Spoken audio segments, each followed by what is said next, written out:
This anime starts by showing a young man named Brett Westfeldt who looks annoyed because he has to wake up his older brother, Alan Westfeldt, who Brett thinks is a useless person.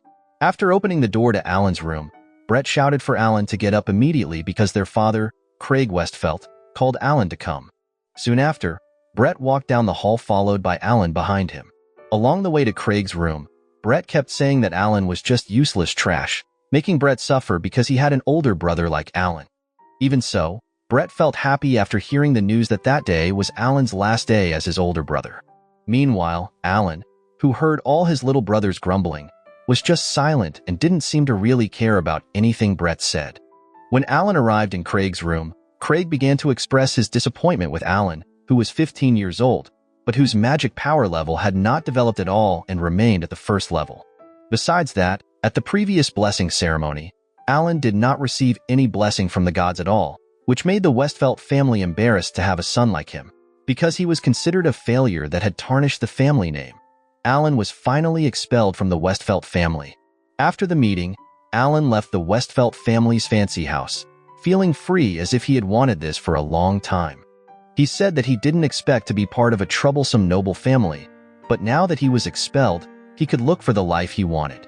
Without hesitation, Alan hurried to the eastern border of the Westfeldt family land where no one would watch him, so he could live peacefully.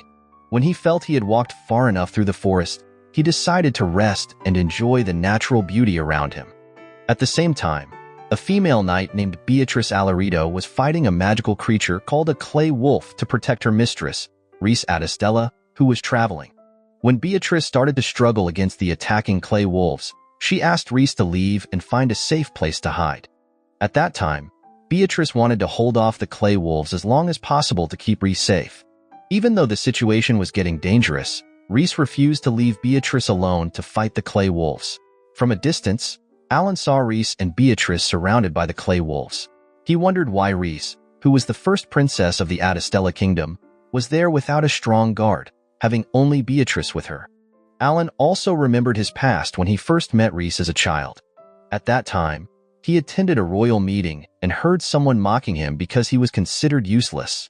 Alan stayed silent when he heard the insults, but Reese suddenly defended him and asked the person who mocked him to apologize. Reese even said that Alan was a great person. Since many people often looked down on him, Alan was quite surprised when he saw Reese defending him.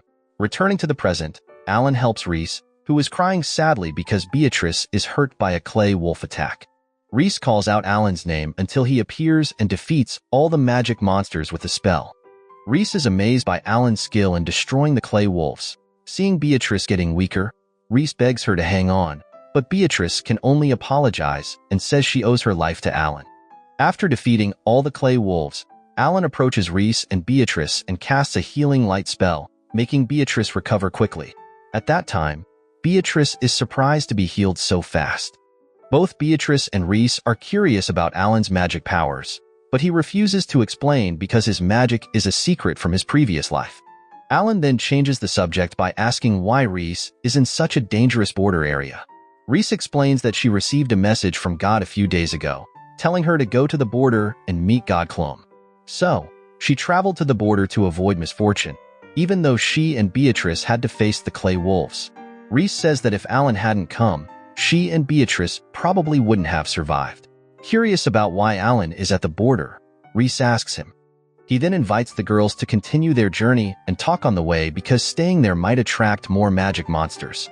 With the help of his healing light magic, Alan quickly fixed the horse-drawn carriage that Reese and Beatrice were riding in. The three of them then continued their journey in the carriage. There, Alan told Reese that he had been expelled from the Westfeldt family. Reese couldn't believe the Westfeldt family could be so cruel. Sometime later, they arrived at a deserted village. Reese thought that the villagers had left because of a magic monster attack, but Alan disagreed because he didn't sense any monsters nearby. Since no one was there, they decided to keep walking until they reached the next village. There, they saw a group of villagers chasing away a woman named Akira Kazuragi. Curious about why Akira was being expelled, they approached her to ask about it. When Akira introduced herself and explained what had happened, they heard her stomach growling because she was hungry. So, the four of them decided to go to the nearest place to eat. At the restaurant, Akira continued her story. She had met a little girl named Sarah who was running alone in the forest. Sarah said she ran away because she was going to be sacrificed to the dragon that lived near the village. When Akira asked the village head for an explanation, he told her not to interfere with village matters. However, Akira couldn't let the little girl be sacrificed and decided to hide Sarah in a cave in the forest. Akira then expressed her intention to defeat the dragon so it wouldn't bother the villagers or ask for sacrifices anymore. Seeing her determination to help Sarah, Alan and the others decided to help Akira face the dragon. Without wasting any time, the four of them headed toward the mountain where the dragon lived. After a quick discussion in the forest about their plan to defeat the dragon, Akira and the others climbed the cliff using a rope. At the top of the cliff, Akira saw a red dragon which suddenly attacked her. She tried to fight back, but the dragon didn't seem affected by her attacks. Surprisingly, the dragon, who could talk, said it had tricked Akira into coming to the cliff. Annoyed, Akira attacked again, but the dragon still didn't fall. Luckily, Alan, who had reached the top, helped her by cutting the dragon's wings with his sword. However, the dragon fought back, but Alan used a spell to attack it. The dragon tried to escape, but with Reese's encouragement, Alan chased and defeated it. The next morning, Alan woke up under a tree to the sound of Reese greeting him. He asked about Akira and the others, who were practicing sword fighting together. While Alan and Reese talked, Akira called Alan to spar with her. After practice, Akira and Sarah said goodbye to Alan, Reese, and Beatrice. There, Reese asked Akira to take care of Sarah, who they had saved from the dragon. Akira promised to look after her. Meanwhile, Craig was at his residence, talking to someone named Horace via hologram. Craig was annoyed because the red dragon had been defeated, ruining their plan to get rid of Reese. Horace suspected someone would help defeat the dragon, so they planned to use an elf to finish off Reese to get revenge on the kingdom and the gods. On the other hand, Alan and the others continued their journey to Granholm City. Reese's friends there were going to repair Alan's broken sword from fighting the red dragon. That night, they rested in the forest, where Alan used his magic to make a campfire. Reese and Beatrice were amazed by his magic. However, Reese, who was sleepy, accidentally fell asleep on Alan's lap. Feeling embarrassed, she apologized to Alan, but he didn't mind at all, so Reese eventually fell asleep on his shoulder. Seeing Reese asleep, Alan remembered their first meeting as children. The next morning, they arrived in Granholm and walked through the busy city market. They went to the house of a blacksmith friend of Reese named Noel Leonhardt. Inside, they saw rows of swords and sharp weapons made by Noel. They were surprised to see Noel lying on the floor. Reese quickly checked on her and found out that Noel had just fallen asleep on the floor because she was tired from working. Reese explained to Alan that Noel usually didn't eat, drink, or sleep when making swords. Soon after, Alan asked Noel for help to make him a new sword because his old one was broken. At first, Noel refused, saying she had other sword orders to complete. But after Alan showed her the broken sword, Noel changed her mind and agreed to make a new sword for Alan because his sword was a holy sword. After finishing her explanation, Noel threw Alan and the others out of the house, saying she needed to start working and didn't want to be disturbed. Then, Alan and his friends decided to find a place to stay in the city. They didn't notice a girl named Mylene secretly watching them, who then went to report to Horace. At an inn, Reese suggested that Alan go to the Adventurers Guild with Beatrice to sell the dragon scales he had gotten after defeating the red dragon. There, Reese explained that dragon scales are rare and can usually be sold for a high price. Soon after, Alan went to the Adventurers Guild to sell the dragon scales. When the guild staff checked the items, they were surprised to see the red dragon scales and went to report to the head of the guild branch to examine them. While waiting, Horace and Mylene approached Alan and asked how he got the dragon scales. Just before Alan could explain, the guild staff returned after assessing the scales. Strangely, Horace and Mylene left at the same time. Later, Alan and the others returned to Noel's house to get Alan's sword. They found Noel sleeping on the floor again. After Noel woke up, she showed Alan the new sword she had made. Alan was happy because the sword looked great. Not long after, Noel invited Alan to walk into the forest to test the sword. On the way, Noel shared that she was raised by a dwarf and never knew her parents. One day, little Noel was rescued by a blacksmith named Vanessa. So Noel ended up living with Vanessa and learning how to become a blacksmith. Since childhood, Noelle often saw Vanessa make a sword and take breaks before finishing it. Because of this, she has the same habit. While Noelle and Alan were walking, Horace and Mylene returned to confront Alan. Before they could say much, Noelle shouted for help because a magic monster attacked her. Quickly, Alan rushed to where she was and eliminated the monster using his new sword. Alan and Noelle then walked further through the forest until they found a giant sleeping monster. There, she asked Alan to kill the monster that had killed Vanessa. Upon hearing that, Alan refused, saying he had no reason to kill the monster. Annoyed, Noelle took Alan's sword and tried to attack the monster. Unfortunately, Noelle couldn't hurt the monster, which was a Fenrir, protected by strong magic that makes it immune to attacks below a certain level. Then, Alan explained that only the best high-class weapons, like holy swords, could break that protection. Noelle argued that the sword she made was much more powerful than a holy sword. Despite this, Alan chose to leave the forest and return to the inn. After meeting Rhys and Beatrice, Alan told them about the Fenrir monster in the forest. Hearing this, Rhys suspected that Fenrir's presence was related to the murder of the strongest general, Cyril, 3 months ago. Unfortunately, the murderer is still unknown, and many people think Cyril was killed by a devil. At that time, Alan felt the murder wasn't done by a devil, but Beatrice mentioned that some people in the kingdom were working with the devil. Alan then told them about his earlier encounter with Horace and Mylene, which surprised Rhys and Beatrice. Meanwhile, Mylene, who had seen how Alan defeated the monsters in the forest, reported it to Horace. Then, Horace ordered Mylene to finish off Rhys immediately. At that time, Mylene was shocked by the order, but Horace insisted she carry it out. At the same time, Noelle was still working on repairing Alan's incomplete sword. Exhausted, she fell asleep. In her dream, she saw Vanessa being attacked by the Fenrir monster until Alan suddenly came and attacked the monster. Because of Alan's attack, Fenrir ran away. There, Noelle cried seeing Vanessa helpless and woke up from her dream, then continued working to complete Alan's sword.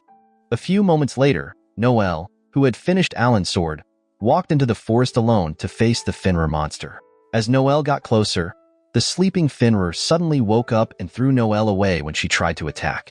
At the same time, Horace appeared and asked if Noelle was an elf living with the dwarves.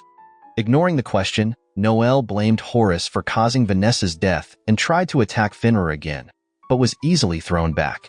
Horace then asked Noelle to become his subordinate because she had the power of the fairy emperor. He even tried to persuade her by promising she would be like Mylene if she joined him. However, Noelle refused, saying she would rather die than become Horace's slave. Because of this, Horace ordered Fenrir to attack Noelle, but Alan arrived just in time to save her. Meanwhile, Mylene tried to attack Rhys, but Beatrice stopped her. Using her sword skills, Beatrice managed to paralyze Mylene. Back in the forest, Horace, annoyed by Alan's presence, ordered Fenrir to attack Alan. At that time, Alan succeeded in defeating the monster, causing Horace to run away. Soon after, Alan carried Noelle back to the inn. When they arrived at their destination, Alan and Noelle saw Mylene tied to a chair by Rhys and Beatrice. There, Noelle demanded to know why Mylene attacked them, but Mylene stayed silent. Rhys, however, believed that Mylene was a good person and wouldn't try to kill her without a reason. Mylene then revealed that she had no home because someone had burned it down. Hearing this, Noelle remembered how Vanessa had saved her in the past. Moved by this memory, Noelle untied Mylene, surprising Rhys and the others. Noelle said she wanted to take care of Mylene, just like Vanessa had taken care of her. Shortly after, Mylene started to cry, grateful that someone still cared about her. After that, Alan went alone to a quiet place to practice his sword skills. Meanwhile, Horace, who was meeting with a demonic figure, went to see Craig and Brett.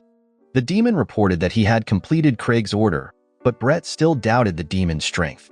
This angered the demon, who promised to finish off Rhys and Noelle. Brett said he would deal with the kingdom's archbishop. Switching to Rhys's childhood, she was riding in a horse-drawn carriage with her uncle, Alfred Baverstam. On the way, they were attacked by a monster. There, Alfred asked Rhys to stay in the carriage while he fought the monster. Sadly, he chose to pull the monster down with him into an abyss to protect Rhys. Back in the present, Alan and his friends were walking around the village and saw many residents preparing for the spirit welcoming festival, which was held once a year. The villagers explained that during the festival, everyone would wear costumes and dance together. Alan then asked if they knew anyone in silver armor, but the villagers said they didn't, so he and the others went to Noel's house to ask about it. But then, Noel told them a story from a neighboring village about the murder of a general. The general's spirit became a royal ghost, holding a grudge against the royal family. This ghost, seen wearing silver armor with blood stains, usually wandered at night. Meanwhile, Beatrice, who was afraid of ghosts, screamed hysterically when she heard the story. There, Reese suggested they go to the place where the ghost was often seen. A little later, Reese and her friends arrived at the village and were surprised when a villager with white eyes took them to the village head's house after they asked about the silver-armored figure. The man said the village head knew best about the things happening in the village. Curious, Alan asked what the man was doing at the cemetery, and the man said he was just passing by. Shortly after, the man left, and Alan and the others met the village head. When the village head heard why Alan and his friends had come, he explained that their village was far from the city, so they didn't know the story of the silver-armored figure. As it was getting dark, the village head invited them to stay overnight and to watch the festival the next day. Then, they all stayed overnight in the village. When Reese fell asleep, she dreamed about being a child and feeling happy to see Alfred while playing in the park.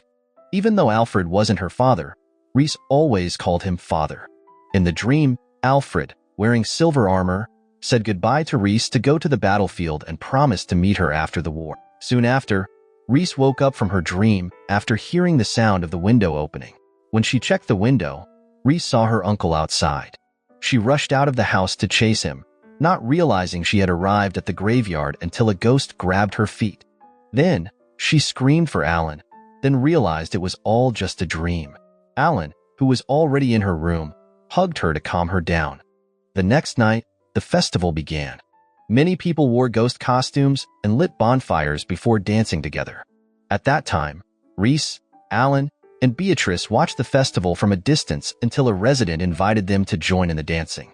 Upon hearing that, Alan and Beatrice were excited to join, while Reese chose to watch them. Not long after Alan and Beatrice left Reese, she saw her uncle again and tried to chase him into the forest. Alfred reminded her not to be alone because there were many dangers, but Reese said she wasn't afraid as long as her uncle, who she considered like her father, was with her. Then, Reese revealed that she had been looking for Alfred, believing he was still alive after falling into a ravine. Hearing this, Alfred revealed that he could also be a danger to Reese, especially since he admitted that he held a grudge against the royal family. The royal family always targeted people with gifts, like him and Reese, considering them dangerous because of their extraordinary powers. Soon after, Alfred invited Reese to join him in defeating the kingdom. Unfortunately, she disagreed with his plan for revenge.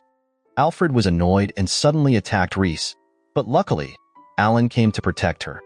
Alan realized that the figure he faced was the spirit of Alfred, who had died, controlled by a devil. Shortly after, Alan and Alfred had a duel, and he managed to defeat Alfred. Before disappearing, Alfred said goodbye to Reese and asked Alan to take care of her. In the pouring rain, Reese cried over her uncle's departure. Later, the village head approached Alan, who was in the tower, and asked when he realized the village was controlled by demons. Alan said he had known from the start that the villagers were dead people controlled by the village head. Hearing this, the village head ordered the villagers he controlled to attack Alan. Using his magic, he eliminated all the ghosts attacking him. At the Westfeldt residence, via a hologram message, the devil reported his failure to Craig and Brett, which annoyed Brett. But there, Craig tried to calm his son. The next morning, Reese, Alan, and Beatrice left the ghost village in a horse-drawn carriage. Along the way, Alan looked at the stone he got when fighting the village ghosts last night and wondered why the stone, which stored Brett's power, was inside the ghosts. Meanwhile, Reese received news from her soldiers via a hologram message that Cyril had returned to the kingdom, even though the general was previously reported to have been killed. Flashback to the past, young Alan looked sad at his mother's funeral. His mother had always defended him from Craig. From the beginning, Craig had viewed both Alan and Brett as disappointments. Returning to the present, Alan woke up angry, realizing that his family intended to harm Reese by collaborating with the devil. Alan then went to meet Craig and questioned why he and Brett wanted to get rid of Reese. Craig laughed at Alan's question and explained that he wanted revenge against the Adastella kingdom and the gods because he believed he was the only one worthy of leading the kingdom. Meanwhile, the residents of Adastella were discussing rumors about Cyril's return, even though he was previously reported dead. Royal knights named Edward and Clark were walking through the city, also discussing these rumors. Then, Edward told Clark to always be alert because Cyril's return might not be good news for the kingdom. When they arrived at a narrow alley, the archbishop suddenly appeared in front of them, making Edward wonder why he was there without a royal guard. Without answering the question, the archbishop invited Edward to talk, and Edward reluctantly left Clark. Arriving at an empty building, Edward was increasingly surprised why the archbishop brought him there. Suddenly, Craig appeared and attacked Edward, revealing that the archbishop was completely on Craig's side. Edward realized he had been tricked by the archbishop so Craig could get rid of him. Meanwhile, Brett, traveling in a horse-drawn carriage, remembered his childhood with Alan when they had just lost their mother. Brett cried over their mother's death, and Alan tried to comfort his younger brother. Then, Brett asked if he was a failure like Craig said.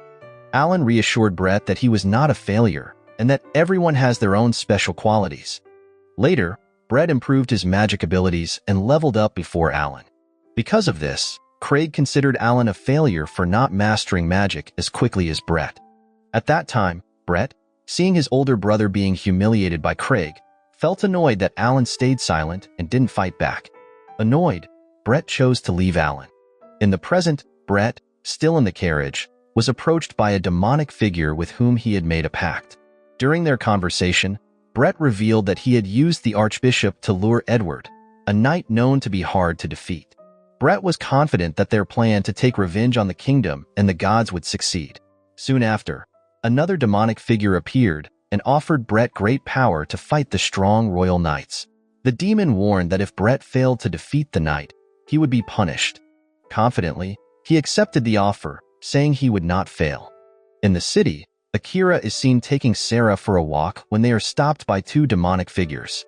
The devils attack Sarah and give her a magic seal, explaining that all the residents have a magic seal that can make them explode. Hearing this, Sarah, not wanting Akira to get hurt, tries to stay away, but Akira hugs her and says that a soldier never runs away.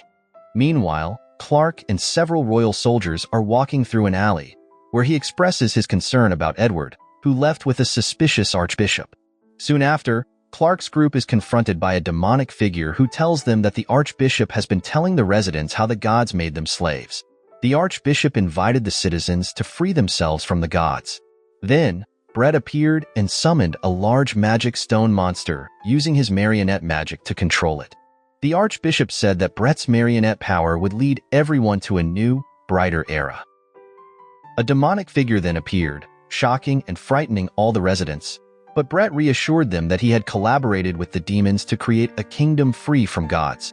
Meanwhile, Craig is still fighting with Edward, who is struggling because Craig has increased his strength.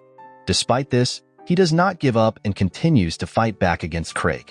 Returning to Clark, even though the devil tried to influence him to join Brett's group, Clark refused, saying he was a knight who had to protect the kingdom from bad people. However, the devil, angry at this, attacked Clark and his troops.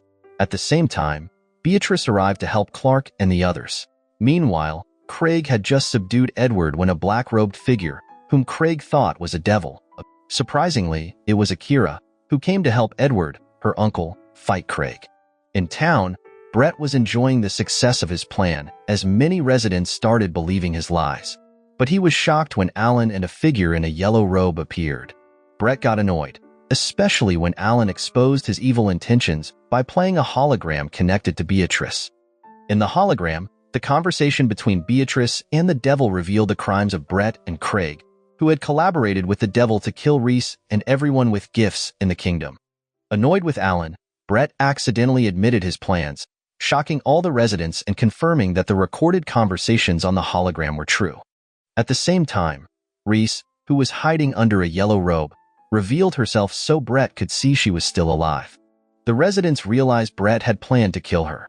Calmly, Reese confirmed this, helping the residents understand they were being used by Brett.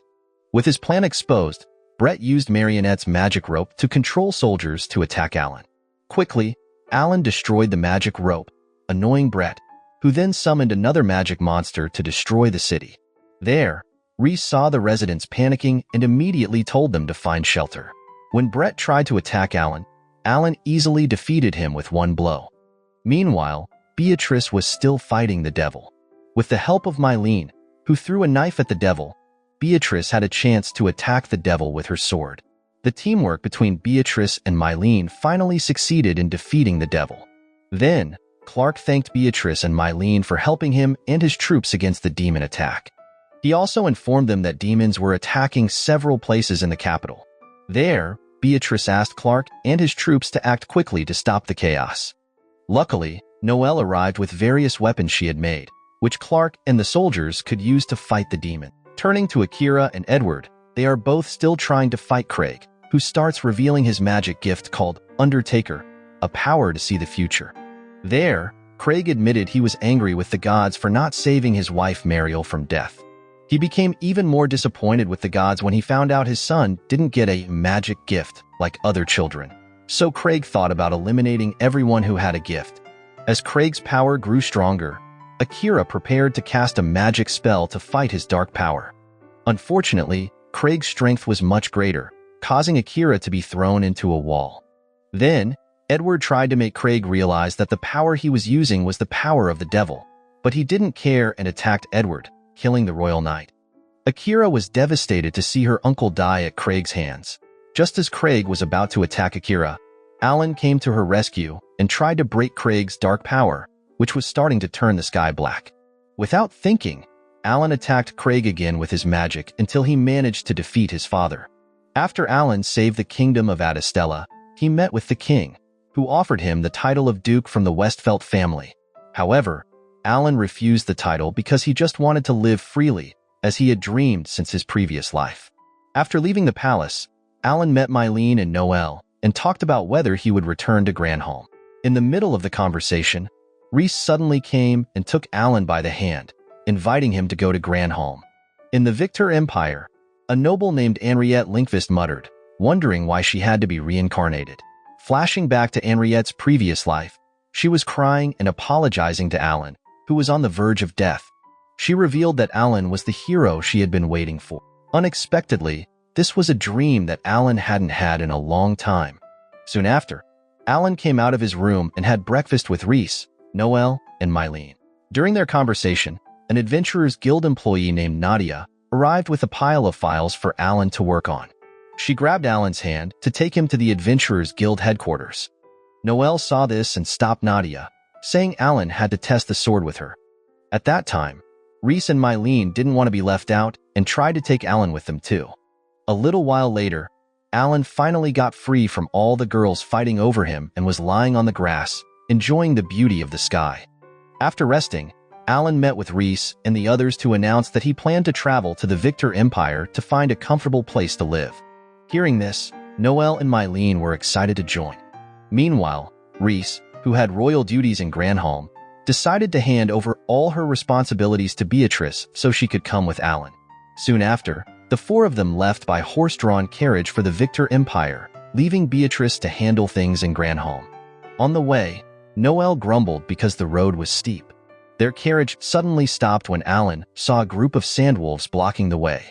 There, Alan easily defeated the magical creatures with his sword, and they continued their journey. When they arrived in the Victor Empire, Alan and the others walked through the busy city. Alan accidentally bumped into Henriette, a girl he knew in his previous life. They greeted each other, and Henriette, recognizing Reese as the princess of the Adastella kingdom, asked why they were in the Victor Empire. Before Alan and the others could explain, Henriette warned them to leave the Empire immediately because the Black Wolf Squad, the most feared unit in the Empire, had been deployed to arrest anyone suspicious. When Henriette excused herself, Alan suddenly chased after her to find out if she was giving the warning as an imperial daughter or as a follower of a god. Alan knew that Henriette was the reincarnation of a woman he knew in his previous life. When he asked how she could be reincarnated, Henriette admitted that it was Alan's fate that drew her to be reborn. Soon after, Henriette urgently asked Alan to leave the Empire immediately. Suddenly, an explosion occurred, and a man suspected of causing it ran towards Alan. There, Alan tried to stop him. The Black Wolf captain, Lisette, approached Alan to ask what happened. There, Alan explained that he was only defending himself when the man almost hit him. Unfortunately, Lisette didn't believe Alan and accused him of being the devil. Thanks to Mylene's power, Alan disappeared from Lisette's sight, so she ordered her troops to close all exits from the Empire. Meanwhile, in a hidden passage, Alan thanked Mylene for saving him from Lisette. Soon after, Rhys and Noelle arrived with Henriette, who informed them that the entrances to the Empire had been closed. Then, Henriette invited them to hide at her residence for a while. Arriving at Henriette's residence, Alan asked what was really going on in the Victor Empire. There, Henriette explained that the Emperor had been murdered a year ago, so the Black Wolf squad was deployed to catch the murderer, who was still at large. For their safety, Henriette asked Alan and the others to stay at her house until the chaos subsided. That evening, Henriette approached Alan, who was on the balcony. Alan suspected that the chaos in the Empire was caused by the devil. Henriette agreed and told Alan that he was now suspected of being the Emperor's murderer after disappearing in front of Lisette. Back in the room, Henriette praised Alan as a hero. She revealed that she had always watched over Alan and that one of the reasons she was reincarnated was to help him find happiness in his next life. The next day, Noelle felt bored staying at home, so she and Mylene asked for permission to go out. After getting permission from Henriette, they walked to the market to enjoy various foods until several elves suddenly approached them. At that time, Mylene felt uncomfortable and immediately asked Noelle to leave. Back at Henriette's house, Noelle and Mylene told her what happened at the market. Henriette then invited them to visit the elf forest, where a group of elves lived peacefully. Surprisingly, the elves and a guardian named Percival welcomed them and called Noelle their leader. Noelle was confused until Henriette explained that Noelle was a descendant of the Elf King and was supposed to be the leader of the elves in the forest. Percival then invited Noelle and the others to explore the forest. Shortly after, the children came to give gifts to Noelle, which made her happy. Shortly after, a boy named Philip, who was of elf descent, came and said the children who gave the gifts were troublemakers. But there, Percival stopped Philip and told him to go play, which annoyed him. At that time, Noelle was confused by what Philip meant, but Percival said not to worry about it. That night, in the Empire, Lisette met a Black Wolf member named Oswald and ordered him to find the entrance to the Elven Forest to search for Alan. In the Elven Forest, everyone gathered to welcome Noelle as their leader. Soon after, Percival approached Alan and explained that the elves had not had a leader for more than 10 years, so they couldn't have children. Fortunately, Henriette encouraged them, saying there was an elf blacksmith who had the eyes of the Elf King. Henriette also often brought things from the outside world, helping the elves understand the world beyond the forest. Seeing many children among the elves, Alan asked if Henriette had brought them. Percival explained that 3 years ago, Henriette asked the elves to take in the children of devils. At first, they refused, but Henriette convinced them until they accepted the devil children to live with them. As the night went on, Noelle and the others rested in the treehouse. Mylene worried she wouldn't be able to play with Noelle anymore if Noelle became the leader of the elves. Noelle explained that she hadn't decided whether to lead the elves or not. Soon after, Alan asked them to rest, and everyone except Noelle went to their rooms. Noelle was still thinking about whether she should become the leader of the elves. Before resting, Alan asked Henriette why she entrusted the demon children to the elves. Henriette explained that she felt sorry for the innocent demon children who were almost killed because people thought they were bad, even though they hadn't done anything wrong. The next morning, Percival took Noelle and her friends to the lake, where Noelle received a spirit stone as a gift from 2 demon children. Philip, who saw this, became annoyed and threw the stone away before running off, frustrated with the demon children who were now crying in fear. Meanwhile, Henriette, knowing that Philip had gone to town to calm down, followed him and found him in a narrow alley. She explained the situation of the demon children and asked Philip to be friends with him. Hearing this, he apologized. Not long after Henriette left, Philip intended to return to the elf forest but was stopped by Oswald, who threatened Philip to reveal the entrance to the elf forest. In the dining room, the elves served various foods to Noelle and the others. Unfortunately, Noelle didn't have much appetite because she wanted to eat meat, but all the dishes were fresh vegetables and fruit. After eating, Henriette said goodbye to return to the Empire and look for Philip, who hadn't returned to the forest. After she left, Percival showed the beauty of the elven forest, which made Alan want to live there. He used his divine eyes to see the peaceful history of the forest. Meanwhile, Noelle was still unsure whether she should stay in the forest and become the leader of the elves. A little later, Percival sensed a stranger entering the forest, so he went to check it out and asked Noelle and the others to return to the treehouse. Back at the treehouse, Noelle and Mylene were busy playing chess. There, Rhys asked Alan why he wanted to stay in the elf forest. Alan explained that the forest was very comfortable, and he could call Henriette if he needed anything. On the other hand, Rhys, feeling jealous, was suspicious of Alan's relationship with Henriette, so Alan clarified that he had no special relationship with her. But there, Noelle and Mylene, hearing the argument, teased Alan, saying he looked like a husband caught cheating. Noelle then told Rhys that she would watch over Alan in the elf forest because she had decided to stay. The presence of many dwarves in the Empire was a reason for Noelle to continue working as a blacksmith while being the leader of the elves. Hearing this, Rhys and Mylene decided they would also live in the elf forest with Alan and Noelle. When Henriette arrived at her residence, she was surprised to find Lisette there, who had discovered that Henriette had hidden Alan in the elf forest. At that time, Henriette began to worry about the safety of Alan and the others still in the forest. At the same time, Oswald had entered the elf forest with the help of Philip. When Percival greeted Oswald, he saw Philip apologize, making Percival realize that Oswald was part of the dangerous Black Wolf group that Henriette had warned about. Oswald then demanded Percival hand over a criminal hidden in the forest. Two demon children came to give gifts to Oswald, and realizing they were demon children, Oswald tried to kill them with his fire powers. An explosion in the forest startled Noelle and the others. Seeing the spirit stone given by the demon children glowing, Noelle realized the children were in danger, so she and Mylene rushed to save them. Meanwhile, Alan was confused about whether he should help because he wanted to avoid the heroic deeds he often did in his previous life. Back in the forest, the two demon children were safe after Percival protected them with his powers. But then, Oswald, annoyed, attacked Percival and was about to kill the children when Noelle and Mylene intervened, making Oswald even angrier. Soon after, he attacked the girls, and seeing that, Percival drew his sword to fight Oswald but was quickly overpowered. Just as Oswald was about to finish off Percival, Alan arrived to stop him. Using his strength, Alan defeated Oswald and knocked him unconscious. A few moments later, Rhys joined the others and used her powers to heal Philip and everyone who was injured.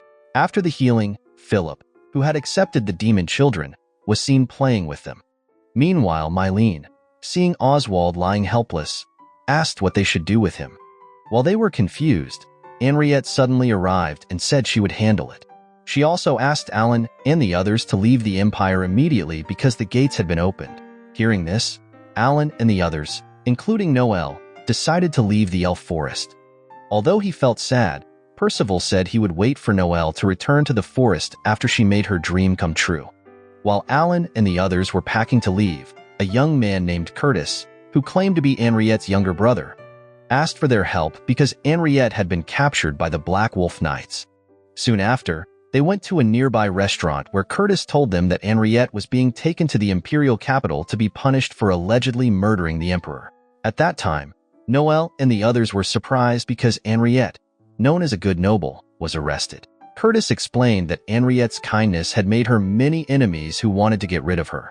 Because of this, Curtis asked Alan and the others to help save Henriette. After the meeting, Alan and his friends suspected they might be framed by Curtis, as they knew Henriette was an only child. Despite this, Alan felt they should follow Curtis's plan to see if it was true. Meanwhile, Henriette was handcuffed in a horse-drawn carriage heading to the imperial capital. At that time, Lisette was also in the carriage to prevent Henriette from escaping. Then, Henriette reminded Lisette to keep her promise to release Alan and the others since she agreed to take the blame for the emperor's death. If Lisette breaks this promise, Henriette threatened to kill her. Soon after, Alan and his friends met Curtis again, who had prepared a horse-drawn carriage to take them to the imperial capital. There, Alan asked about the person in armor next to Curtis, and Curtis explained that this person was his trusted companion who would accompany them. Curtis assured Alan and the others not to worry about this person. Soon after, they all started their journey to the imperial capital. Curious about Curtis's identity, Alan asked who he really was and how he knew they were friends of Henriette. Curtis explained that he was Henriette's cousin and considered her his older sister. Henriette was the only person who wanted to hang out with him, even though many members of the Linkvist family had shunned him because he had no talent. Turns out, Curtis's parents forbade him from being close to Henriette, so he could only watch her from a distance. He still does this, which is how he knows Henriette is friends with Alan and the others. In the evening, the horse-drawn carriage carrying Henriette stopped for a rest. There, Henriette asked Lisette to rest too, but Lisette refused, saying she was ordered to always watch over Henriette. Hearing this, Henriette ignored Lisette's presence and prepared to sleep. In her heart, Henriette felt happy to be able to protect Alan, even if she had to sacrifice herself. The next day, Alan's group arrived at the Imperial Gate, but they couldn't pass through because the Black Wolf Knights were guarding it. Then, Alan suggested they gather information about why the gates were closed again. Curtis agreed but asked Noelle and Mylene not to wander around the city looking for information because elves like them would easily attract attention. So, Alan and Reese decided to go to the Adventurers Guild headquarters to look for information, while Curtis and the others went to an inn to wait for their return. At the Adventurers Guild headquarters, Reese and Alan wore robes to avoid being recognized. Meanwhile, Curtis and the others arrived at their lodging. Mylene was curious about the face behind the armor worn by Curtis's confidant. The person refused to take off the armor, and Curtis explained that his trusted man was quite shy about taking off the armor in front of people he didn't know. At the Adventurers Guild headquarters, Alan and Reese found out that the gates were closed because the Black Wolf Knights were looking for a group of 6 trying to leave the Empire. There, Alan suspected that they were the targets, so he and Reese decided to quickly return to their friends at the inn. Just as they were about to leave, a member of the Black Wolf Knights entered the guild and announced they were searching for some people. They even offered a reward of gold coins to anyone who helped find the suspicious group. Soon after, an adventurer pointed out the table where Alan and Reese had been sitting, thinking they looked suspicious. But the table was empty because they had already left. Quickly, the Black Wolf Knights ran out to catch them. On their way, Alan and Reese managed to escape after a Black Wolf Knight accidentally hit a boy. At the end of the anime, Alan and Reese were hiding when they heard an explosion from the inn where Curtis had rented rooms for them. They ran towards the explosion and found the inn in ruins. Soon after, Oswald appeared with Noelle and Mylene, who were unconscious. At that time, Alan and Reese were shocked to see their 2 friends captured by Oswald. The anime ends. The moral lesson from this anime is sometimes, ditching work to hang out with elves and dodge creepy knights is way more exciting. But, just remember, exploding inns and suspicious knights can really ruin your day.